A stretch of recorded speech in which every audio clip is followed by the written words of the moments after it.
I hope you're doing well today. Steve here. Today, we have a collaboration with a gentleman named Dan Frio. He's a fellow YouTuber. I'm going to link his YouTube channel below. But today, we're going to talk about the 40-year mortgage. He is an expert in the field.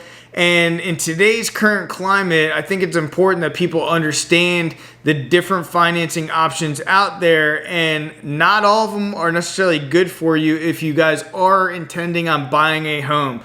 So let's go ahead and dive into this conversation. Today we're talking with Steve Daria, and we're going to talk about 40-year mortgages. And Steve actually reached out to me and he said, "Hey Dan, what's up with all these 40-year mortgage programs out there?" And I'm like, there's not a lot, but I know the buzzword, and you're starting to see all over social media and everything about 40-year mortgages, adjustable rates, and all this other stuff. So that's what we're going to tackle today on today's show. So welcome, Steve. Thanks for reaching out to me. Thanks for replying to me, and great questions that you have too, buddy. No, I appreciate it, Dan. Yeah, I mean, there's a lot of talk and there's a lot of turmoil in real estate and a lot of frustration in the real estate market. And I think that this is something that we're seeing more common, and even my audience, people are asking, should I look for a 40-year mortgage in order to afford a house? Should I get into an adjustable rate mortgage? And there's good and bad of everything, and this is one of the reasons why I wanted to talk to you today about the 40-year mortgage. Sure. The first thing I wanted to ask you is, we had, I don't know how many millions. What was it, 4.5 million people went into forbearance that took advantage of forbearance? I think it was 7.1 actually. Really? Yeah. Jeez. So, and I know the people, I think there's only maybe 500,000 people still left in forbearance. It ended several months ago. And I think the last reading I saw was like 550,000, and they're working on stuff. They're working with their lenders. The good news about a lot of this stuff is you remember back in 2010-ish, between your short sales and everything else, is that crashed everything. I mean, it crashed everything. So at least the lenders figured out this time, it's better that we just work out some programs with these guys, because back when they were modifying the loans, and there was a lot of government subsidies for these banks as long as they were trying to modify your loans. Yep. And they just hosed people. So now you're starting to see the banks saying, okay, you know what? We will work with you this time. We won't just make this a farce, and we might actually help some homeowners, get through this time. So yeah, it was unbelievable back then how many people reached out to us that were just down and out because they tried to work so hard on modifying their loan, and it ended up going nowhere, and they're resubmitting the same documentation over and over. And then we eventually had to short sale a lot of properties for people.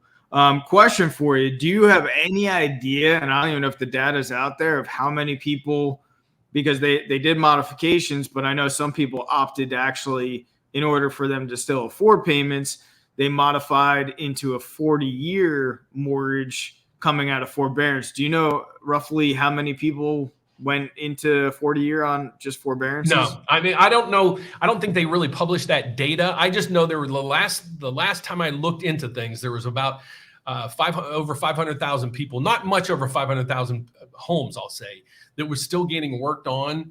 And a lot of these people have been granted a 40-year term, and they're pretty good this time, actually. But you have to be, you hate to say it, but if you went through the forbearance, you came out and you're good, they're not going to help you.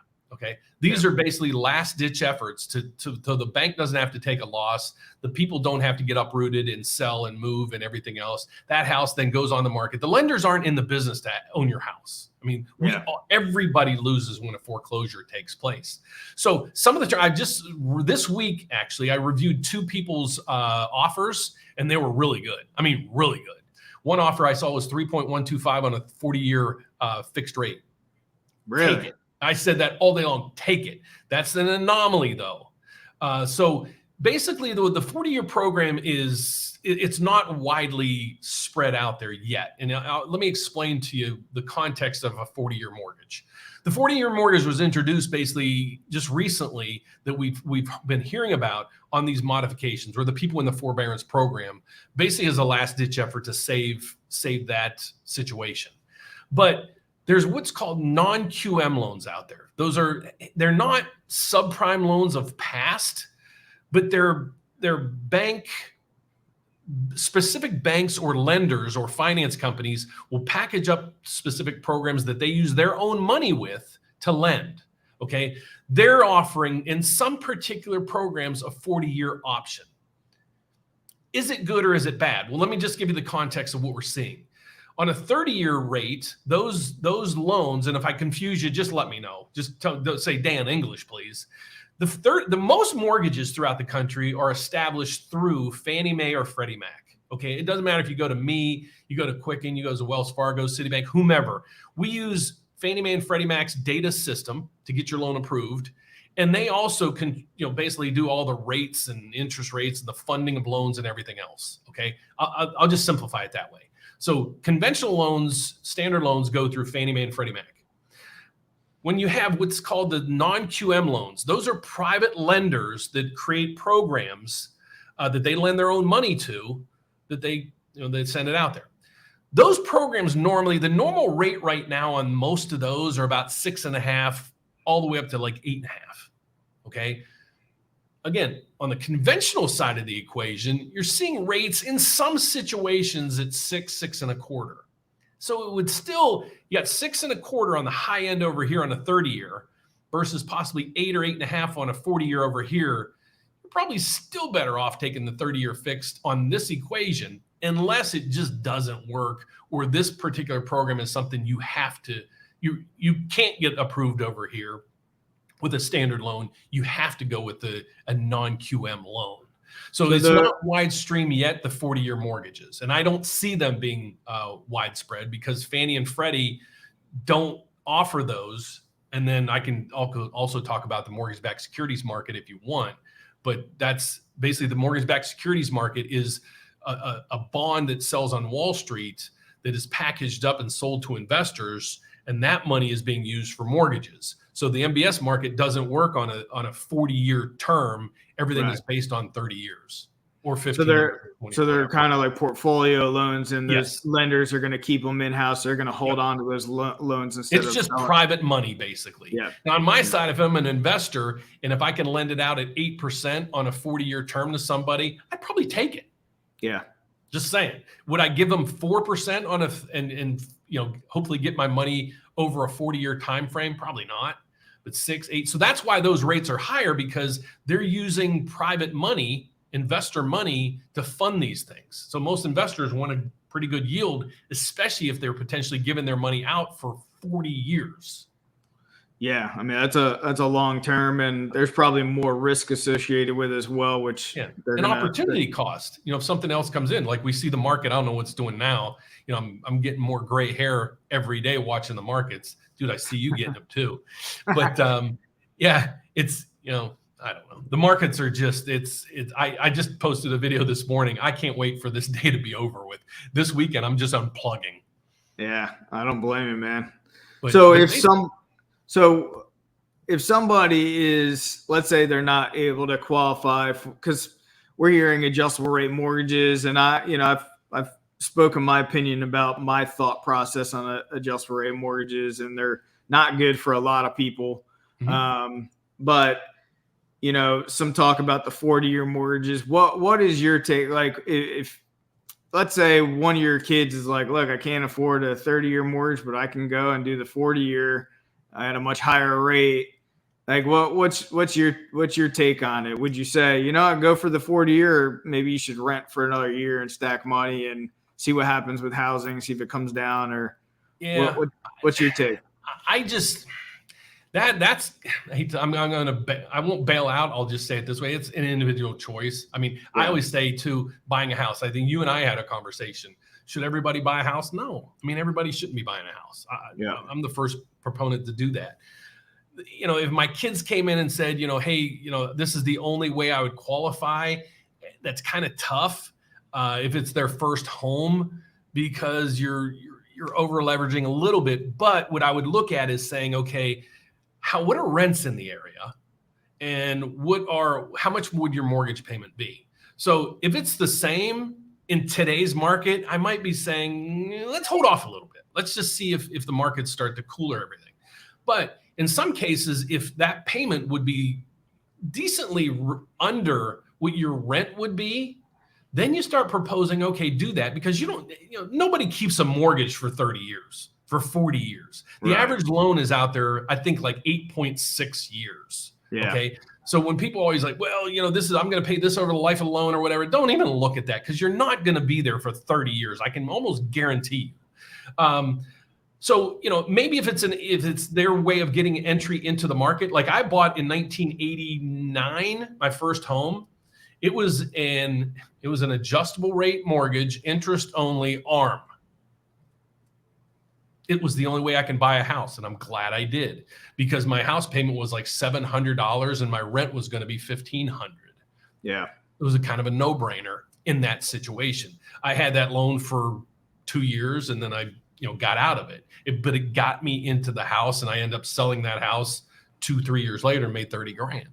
So that wasn't the proposal. My wife got pregnant by me and everything. So there was other implements there. But that's why I always say, it's the personal preference and the situation in life where you are. But the one thing I'll say this, and it's kind of off topic a little bit. I still think, and maybe I'll ask a question for you. Are people, when people just say there's nothing out there, that's why I love having you on the channel, because you give me the front line of what's going on in the market. Okay.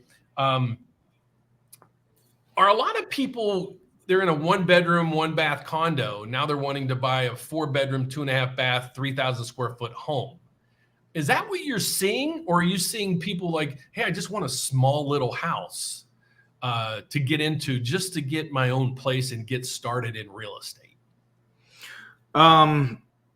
Couple things. I mean, for a while there really was, you got what you could get. There wasn't much inventory, many options. Our market is starting to shift here in Southwest Florida. But what I see a lot, and what I've historically have seen since being in the business in the early 2000s, is you got a lot of people that just they live above their means, and it's forget about necessity of having a roof over your head. People, they're all emotional about buying real estate. If they're approved for $350, they're buying up to $350. And there's very few people that I've worked with in the past that were actually logical when they were obtaining debt. And what I'm seeing in today's market is people are just looking at payments, and they're not realizing how much debt they're really taking on. And I think that some people will get hurt, especially, if we head into a recession. I think that we will see a certain amount of people that will lose their jobs. And even if they have a really nice, lower fixed rate, 30-year fixed or whatever the case is, they might have to sell. And then if they are at a break-even point, but they're not taking consideration closing costs to sell the property, they could be in an upside-down position. But I don't know. I know a lot of people are sick and tired of renting, to get back to your question. And that rightfully so. You can create a lot of wealth through real estate. That's how I have been able to create wealth. And I think it is important that people do have a strategy of growing wealth, and real estate is one way to do it. But like you're saying, it's individual circumstances, and it might not just make sense at this point in time for a lot of people, Got it. Yeah, that's what I was just like, I got the iPhone 500. Do I need it? Not really. You know what I mean? But hold on, I got it. So, that's why I was asking that question, because a lot of times what I'll do is I'll go into like Zillow or some markets and just see, what houses are available. And it seems like there's okay amount, but again, I'm not actively out there in the forefront like you are. So, but yeah, basically to conclude this, the 40-year term, it's pretty simple. It's a proprietary product from a finance company, basically, put it that way. That's the number one piece of that puzzle. The secondary part of that puzzle is it's being used right now by lenders to help families stay in their home one way or another. But what you want to focus in on that is, this is what I saw last time in 2010-ish when we had a big reprieve on modifications and things. Please watch. Here's what they did back when, is they modified the loan. They said, okay, you're paying, $2,500 now.